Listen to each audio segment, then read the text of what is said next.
Okay, so in this chapter, we're going to be talking about solutions. Okay, so a lot of the stuff you're already familiar with, but you have to realize we're going to take chapter 11 and move it into chapter 13.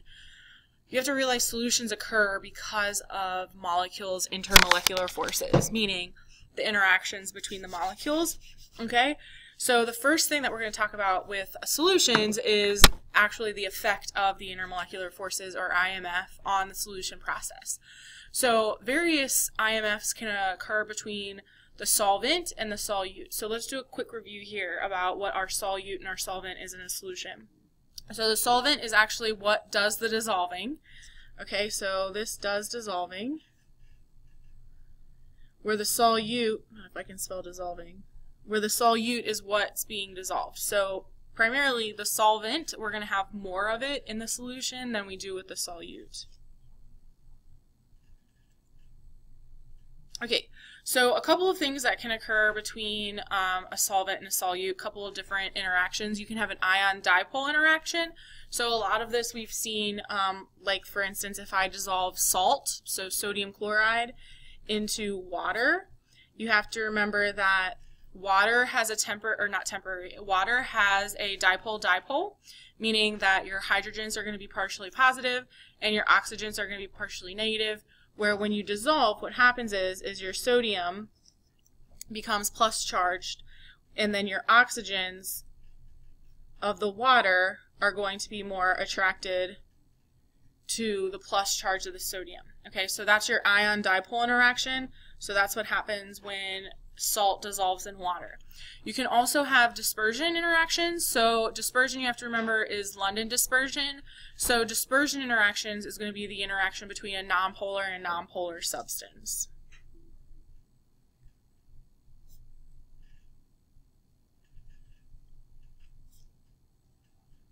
Okay, so that's the first part, the effect. So you can have to think about the different intermolecular forces that can occur between solute and the solvent.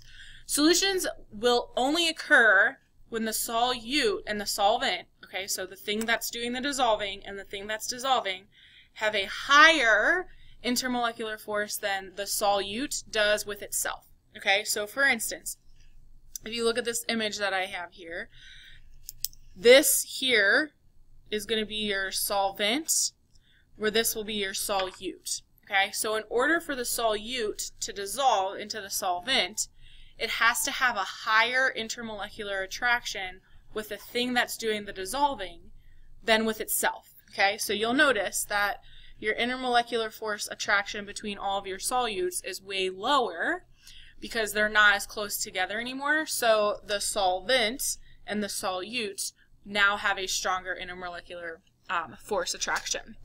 Okay, this table is actually in your book. This table gives different sort of examples of solutions that you can have. You can have more than a solid liquid solution. You can go all the way to a gas solution. So meaning you can have a gas solvent, a gas solute. So that an example of this would be air. So our air is primarily made out of nitrogen gas, so that would probably be considered the solvent, where O2 would be the solute. So those two having interactions with each other would be a gas state solution. You can go ahead and look at the rest of these. I think another one that you probably are familiar with is a solid-solid interaction. So a solid-solid state is, if you've ever heard the term of an alloy. So an alloy is when you take two solids and you put them together. An example of this would be a penny. So a penny is made of copper and zinc. Okay, so that would be a solid-solid solution. Okay, so solvation is a definition that you guys should be expected to know, but basically solvation just means it's the interaction between the solute and the solvent, okay?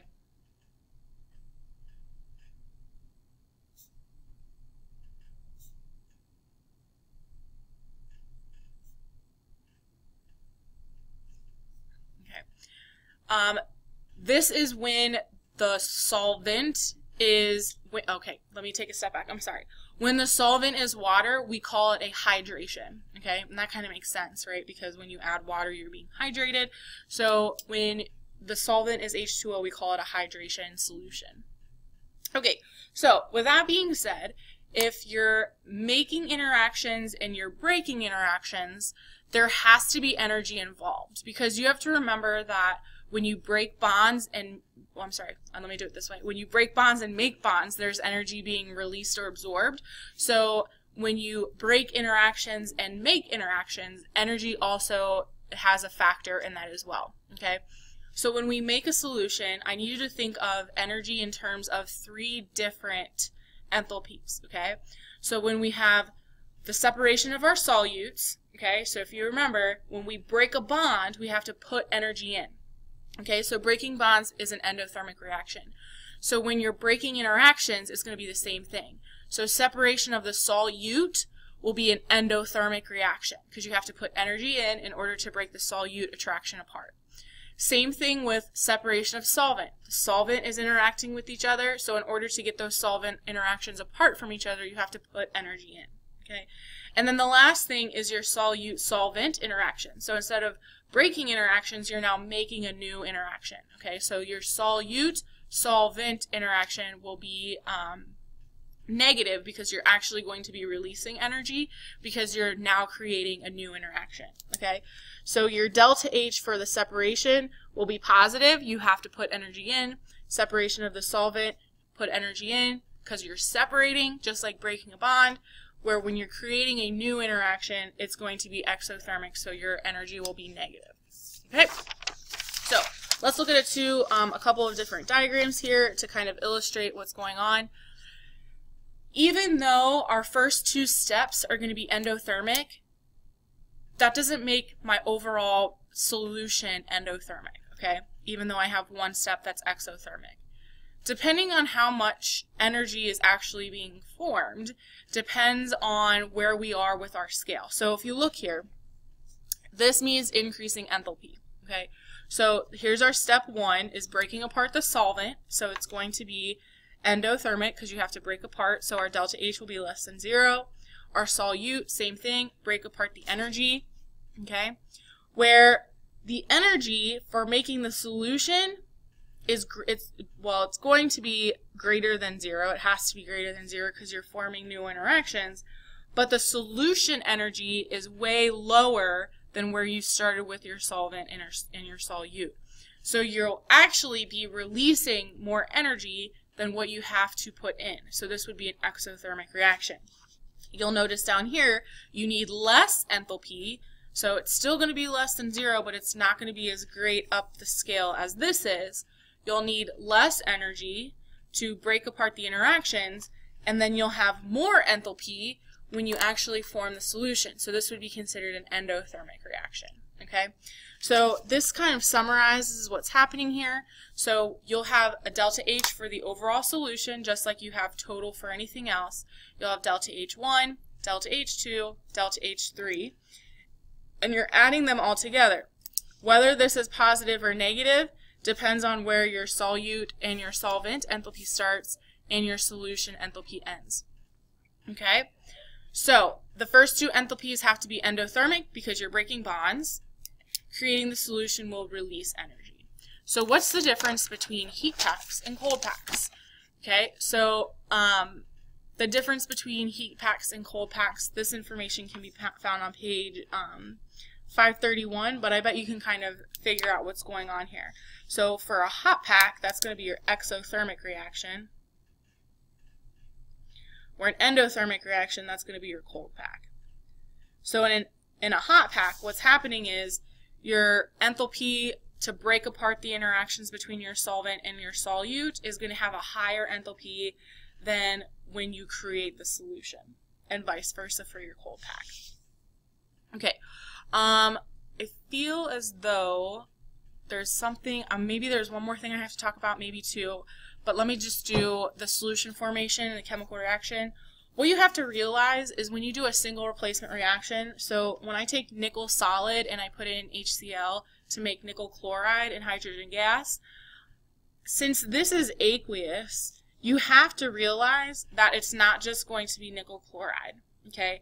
It has to have water associated with it because of the aqueous that's attached. And we'll talk about why it's 6H2O. We won't go into too much detail with that, but we will discuss it a little. Okay, I do have to talk about a couple more things, but most of them are definitions. So briefly, let me just talk about saturated solutions and solubility. A new word that you haven't really seen, we have talked about saturated and solubility in honors chemistry, but really we didn't really go into depth about crystallization. So crystallization is when when solid interactions occur to produce a solid in solution. So that would mean that your solute and your solvent are in equilibrium with your solution. So you can see an example of this would be like rock candy when you form crystals. So if you start with a solution and then you do something to the solution, whether you heat it up or cool it down, you'll then create crystals. Okay, so that means, so when I'm going from a solute plus a solvent making a solution, that means I'm crystallizing. Nope, it's the other way. I'm dissolving, sorry. Where when I go from a solution and then break it back apart from my solute and my solvent, that's where the crystallization is happening. Okay, so a couple more definitions. Saturated means you can't dissolve the solute anymore.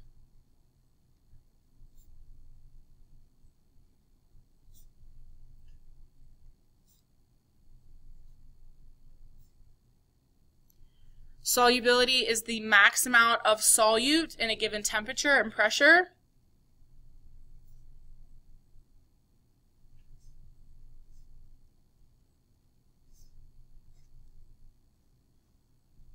Because this can change. So if you change the temperature, if I increase the temperature, the particles are moving faster, so more than likely I can put more solute in. If I decrease the temperature, they're moving slower. So unsaturated means you can add more solute. Why did this stop? Why did you pause? Okay, sorry. Unsaturated means you can add more solute.